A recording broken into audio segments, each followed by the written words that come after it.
Doc on the Run. We help injured runners run. Today on the Doc on the Run podcast, we're talking about why you might need bone surgery for a plantar plate ligament repair. Okay, now today we're talking about why you might need bone surgery when you have a plantar plate ligament repair. And I've talked about this before in other episodes where you basically have four kinds of structures that you could consider having surgery on. You could have bone surgery, you could have ligament surgery, tendon surgery, or joint surgery.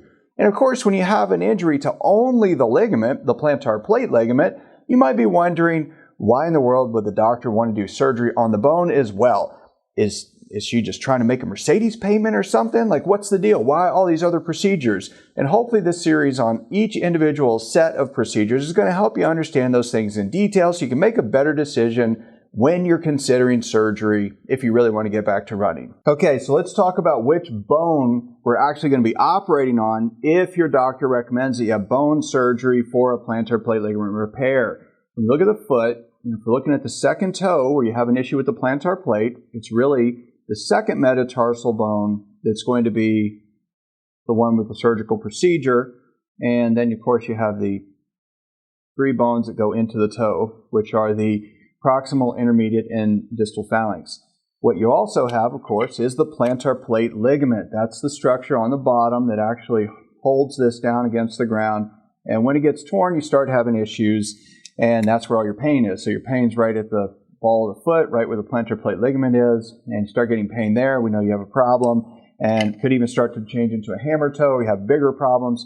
But the surgeries are all here. There's really three kinds of surgeries that we're talking about. Now, the reason you would want surgery, first of all, on the bone is to do anything to decrease the stress and strain to the plantar plate ligament. That's the name of the game here. You're really trying to figure out what can you do to actually decrease the upward pull here.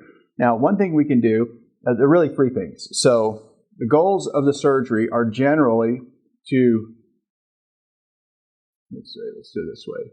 The first thing is to shorten the bone. So you're trying to shorten the bone. That's one thing.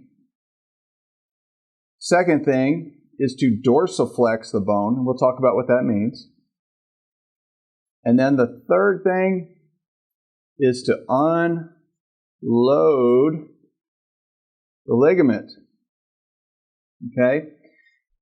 So if you do something to take space out of here, it decreases the stress and strain on the bone, right? So let's talk about that one first. Let's say, for number 3, if all you did was you went in and you removed this section of bone, and you took that out and removed it, what would you do? Well, obviously, this piece would go in this direction, and then this is here. That's actually removed and shortened the bone in a way that decreases the stress on the ligament because it actually lets it not be as stretched out. So that's the simplest concept to understand here. Now, that's almost nobody does it this way because obviously if you're stepping on the ground here, you're going to push this piece up unless you wait forever for that to completely heal. So it's not really done this way very much, but this is one of the things that you can decompress it. And there is one procedure that some people will do that actually is fairly stable that kind of addresses that issue alone.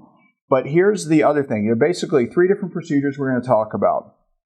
And so what we'll do is we'll draw a couple pictures of the metatarsal bones here in the same orientation so you can understand these 3 procedures.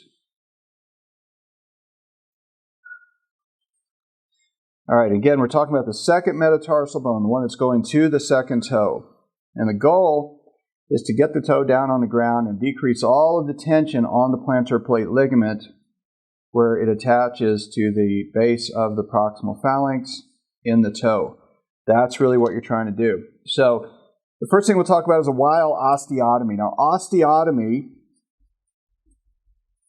just means to cut the bone, basically. So it's a big fancy term, and your doctor probably charges by the syllable. That's why that name. So while osteotomy is pretty simple. We take a saw, and we actually come in and we cut the bone in this orientation. And why that? This is longer than we normally do it, but why? Well, you want it basically flat to the ground. So the more level with the ground, the more stable it is because you're going to step on it, right? So if you step on it, it squeezes the place where it's healing together. So what we do is we actually cut the bone and then we slide it in this direction. And when you do that, it actually changes the position of the bone, so it's now back here.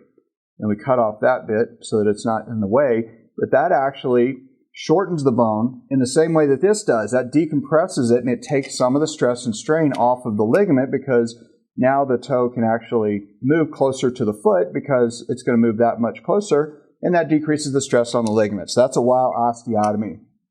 After we move it in the right position, generally the surgeon puts a couple of screws across it, so your doctor, she might have told you that that's what she's going to do, and that's the way we would do it. So the second procedure is actually called a modified while osteotomy. Now, it is similar to this procedure, but it's modified. So what we do is, instead of one single cut like that, we actually make one cut here and then a second cut there. And what does that do? Well, it makes a V-shaped wedge of bone that we take out. And when we take it out and we push the toe up like this, push the foot up, and then we put a little screw across it like that, once it's stable, what does it do? Well, it moves the bone up here like that.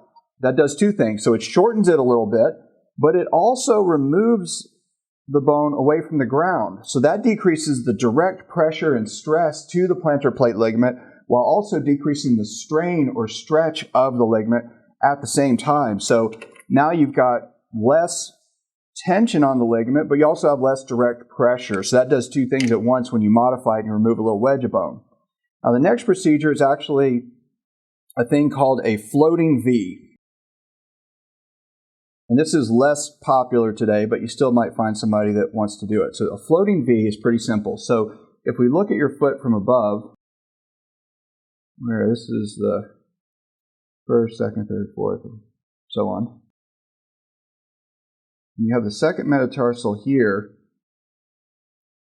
We actually make two cuts like this, a V-shaped cut and a V-shaped cut. And we then remove that wedge. And now what you have is that you remove this wedge, but it's actually, you've got two kind of cuts here, but that actually, since it's free now, this piece is loose, we can slide it up. So we slide it up,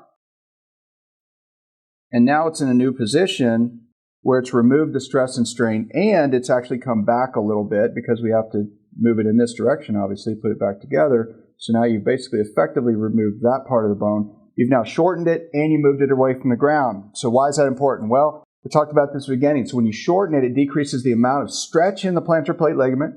And when you dorsiflex it, which means move up toward the top of the foot and away from the ground, that removes some of the stress and strain to the plantar plate ligament. So although we may not have proof that that's what caused your trouble, many times when the doctors recommend this procedure, they're assuming that because the bone tilts down toward the ground and it was maybe too long or maybe had too much pressure on it based on the way that we analyze the condition of your foot, the calluses on your foot, the wear pattern on your shoes, that sort of stuff, we assume you have, quote-unquote, too much pressure on that bone, so we want to move it away from the ground to decrease some of the pressure on the ground to that bone and the plantar plate ligament at the same time. So those are basically the three procedures and the basics of those procedures, but if you're considering surgery, you really want to ask the doctor lots of questions and make sure you know which one of these procedures you're having before you schedule a second opinion. So you should definitely get a second opinion before you have surgery, but it's very valuable if you can compare what the doctor tells you in the second opinion to the first opinion. But over and over,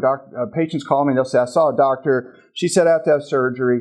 I want to know if I have to have surgery. I say, what did she say she would do? And they say, well, I don't know. It's some kind of surgery to fix it. Well, the fix is very different depending upon which combination of these, not just these three procedures, but the whole four groups of procedures you could have to actually address it. So make sure you understand which procedure you're going to have, whether or not you're going to have one of these osteotomy or bone cut procedures on the second metatarsal, and that will really help you understand whether or not it's a good idea and if it's necessary for you.